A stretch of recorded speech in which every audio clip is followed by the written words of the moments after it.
Every family has a table. Not a metaphorical one. A literal one. Wood or laminate or glass, surrounded by the same chairs in the same arrangement for as long as you can remember. Our family's table was dark oak, 6 chairs, positioned under a chandelier my mother had picked out in 1998 and never once considered replacing. It seated 6, but there were only 4 of us. The 2 extra chairs were always there. Waiting, I used to think as a child, for people who might deserve to sit down. I am 31 years old. My name is Celeste Morgan. And for most of my life I was the chair nobody wanted. My sister Dana was everything at that table. 2 years older, louder, effortlessly capable of filling a room with exactly the kind of energy my mother called presence. Dana laughed at the right moments. She agreed with my father when it mattered and disagreed with him when it made her look independent. She married a man named Trevor who wore Oxford shirts to family dinners and talked about his commercial real estate portfolio with the casual authority of someone who had never once questioned whether he deserved the space he occupied. I was the other one. Not the black sheep. Not dramatic enough for that. I was the one my mother introduced at parties with a slightly lowered voice.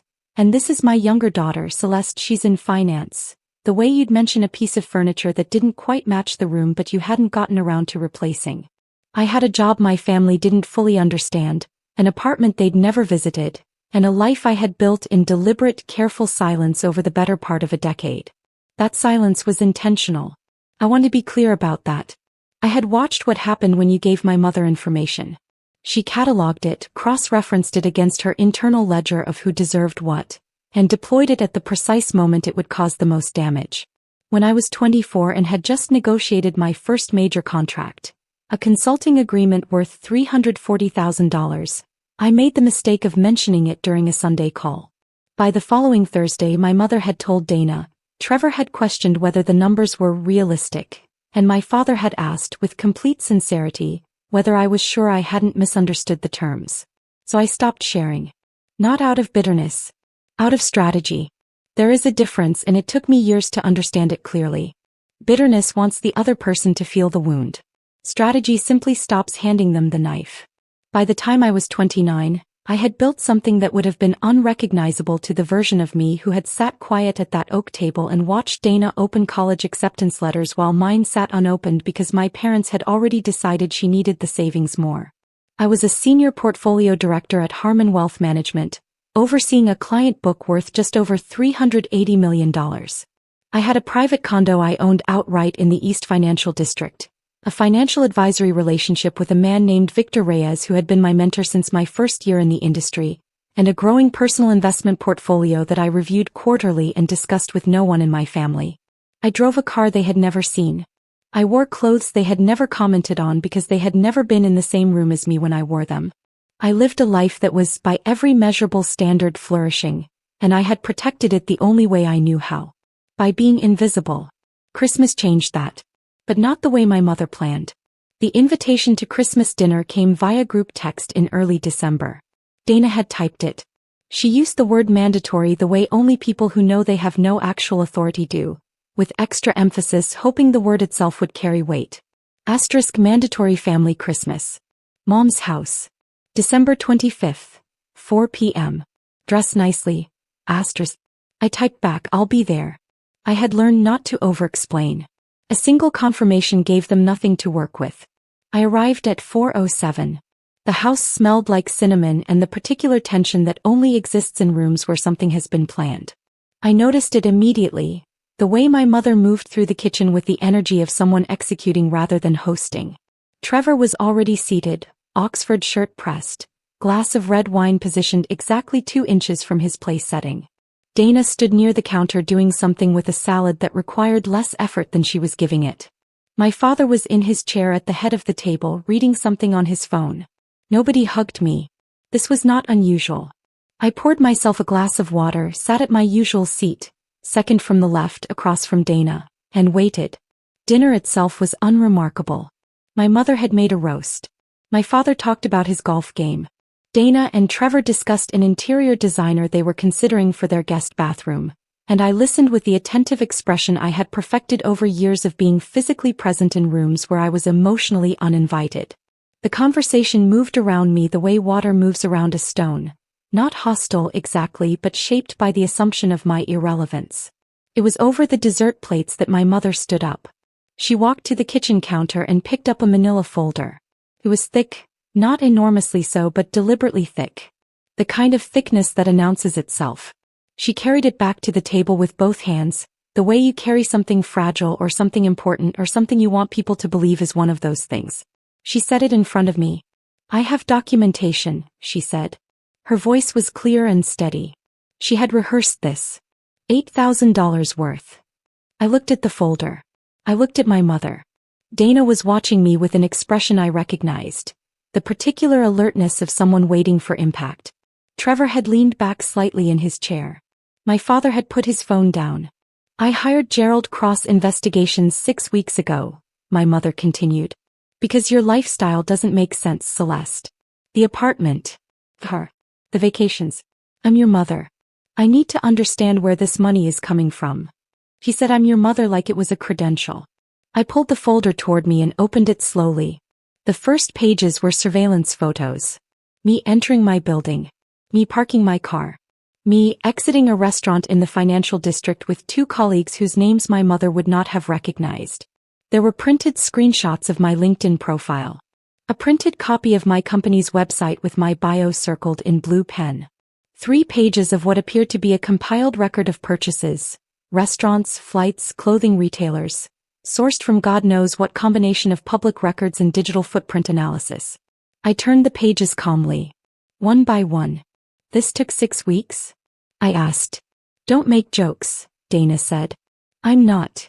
I set the last page down. "I'm genuinely asking." My mother crossed her arms. "The point is that none of this adds up for a mid-level finance employee."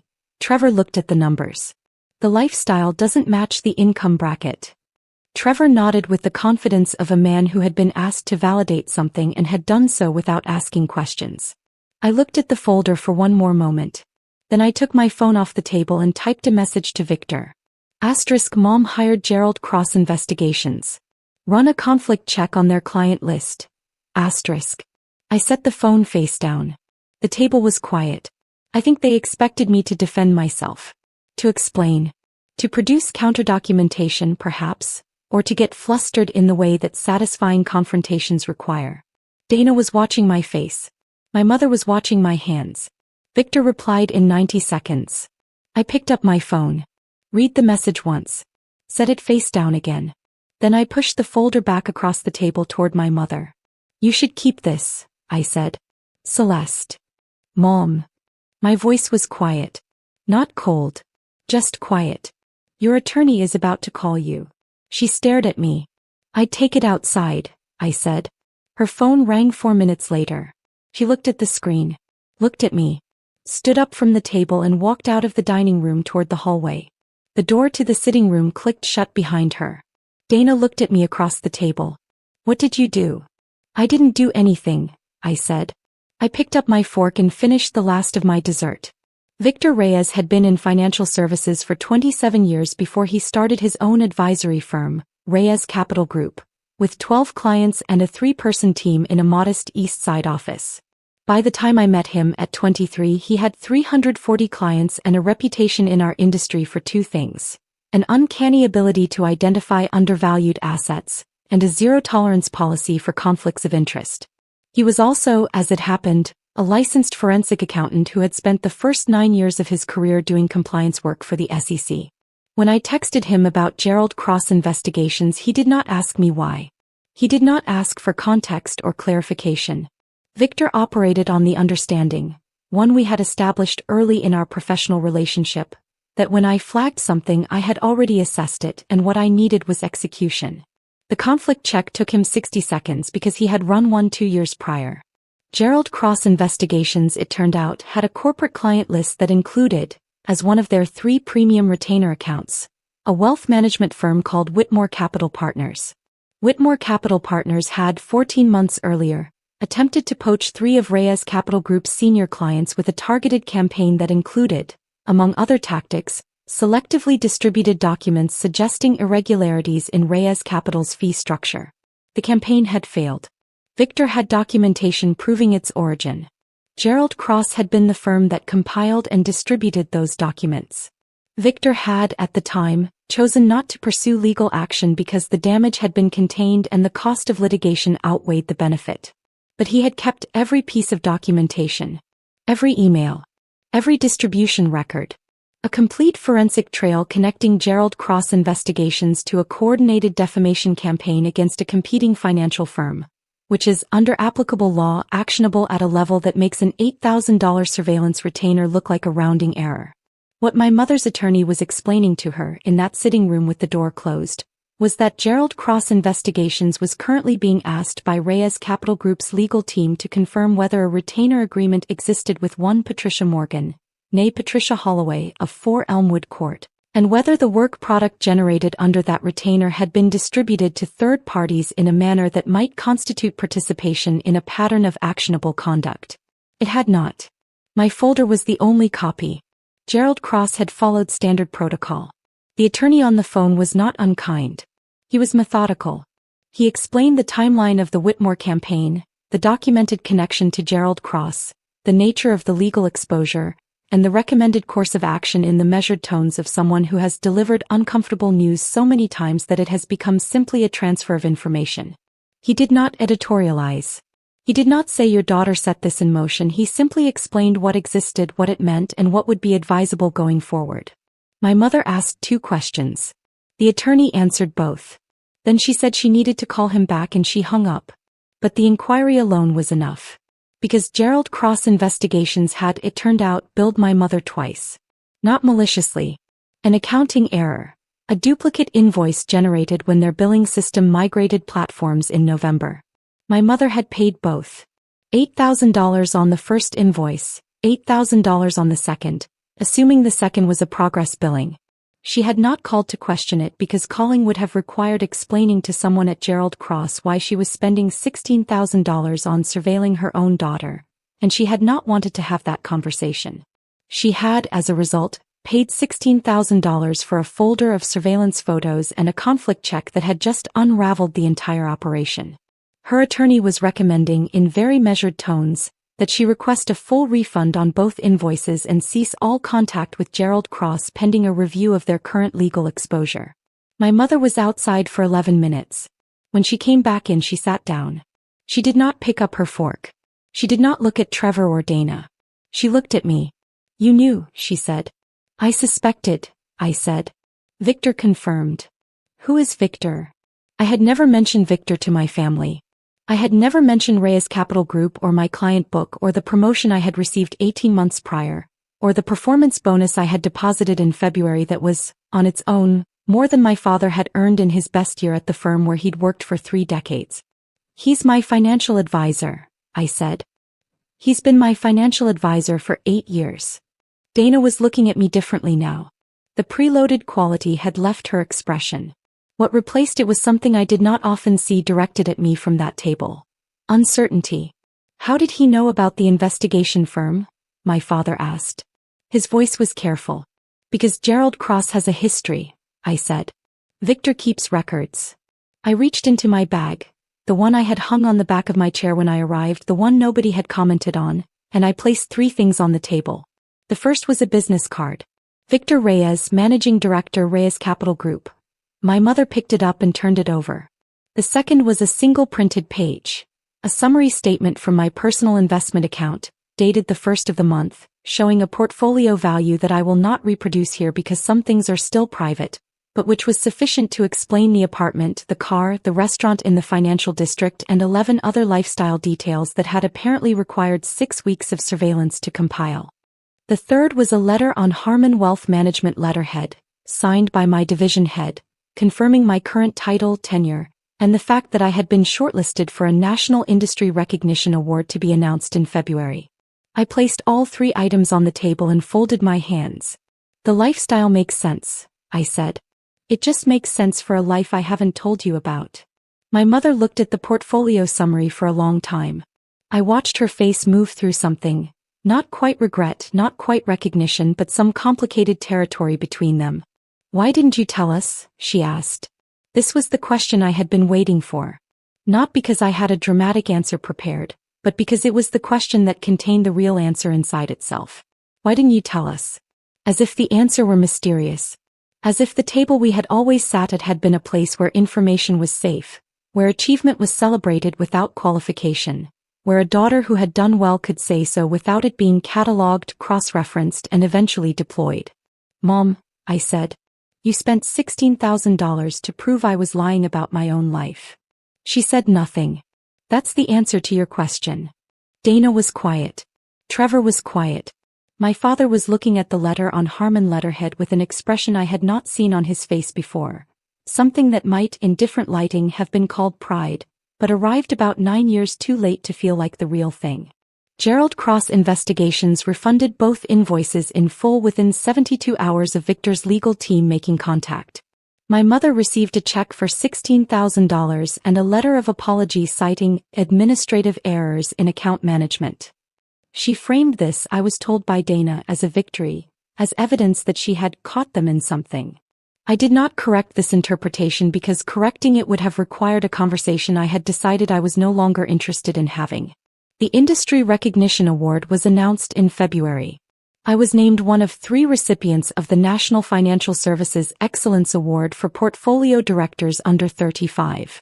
The announcement ran in 2 trade publications and, as these things occasionally do, was picked up by a regional business journal that ran a brief profile.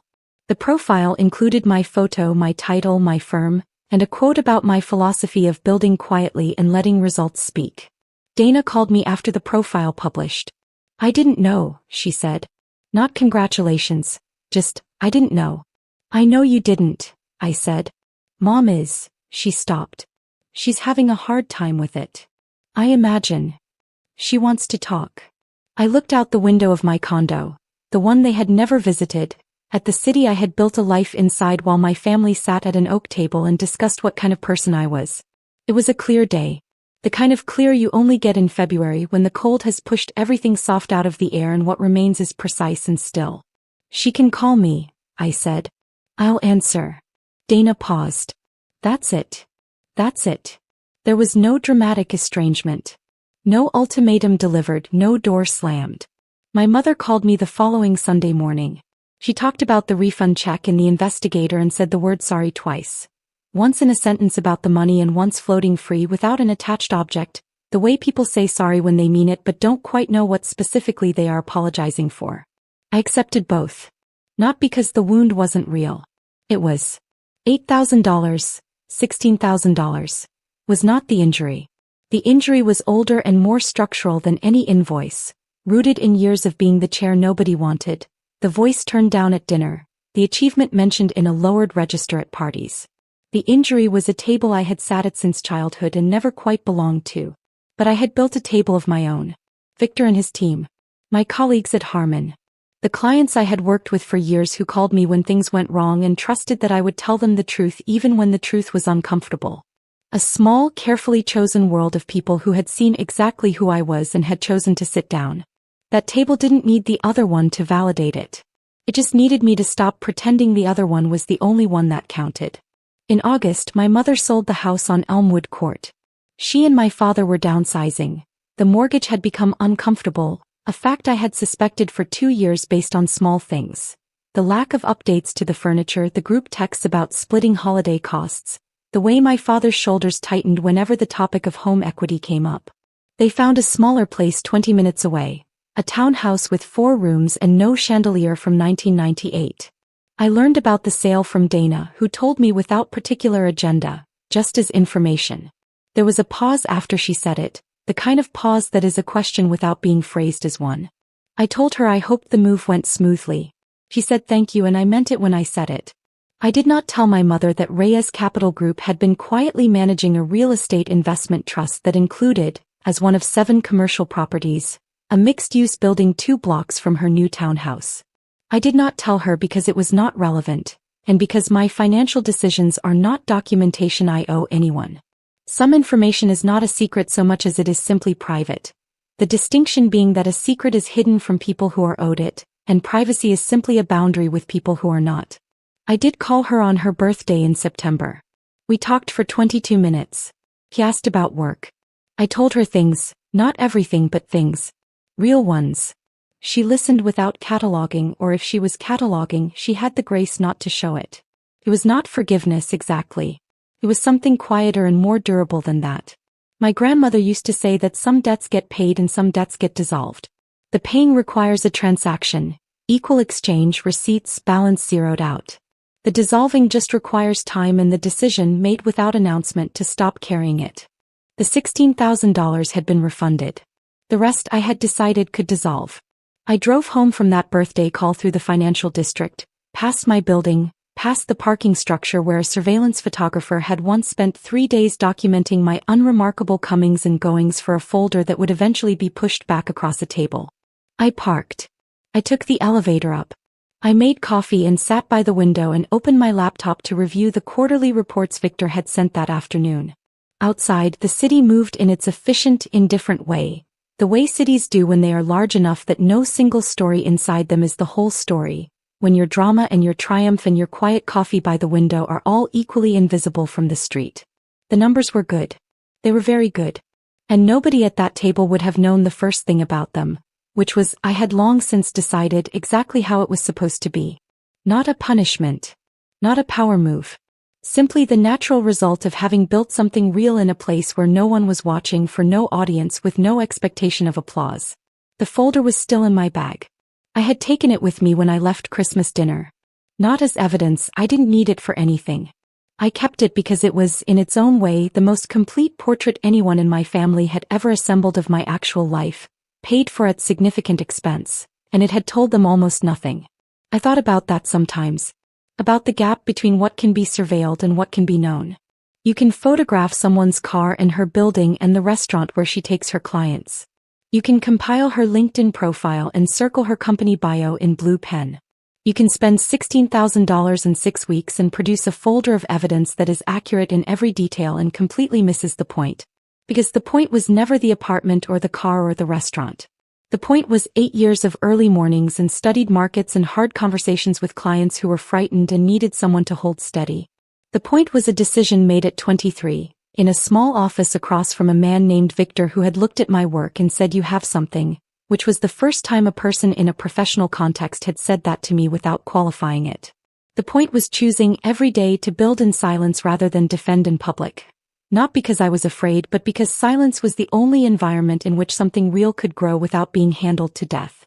None of that fit in a folder. I closed my laptop. The city outside was turning toward evening, the particular blue-gray of a late summer dusk settling between buildings. I finished my coffee. Then I texted Victor. Reports look strong. Talk Thursday. He replied with a single thumbs up. That was enough.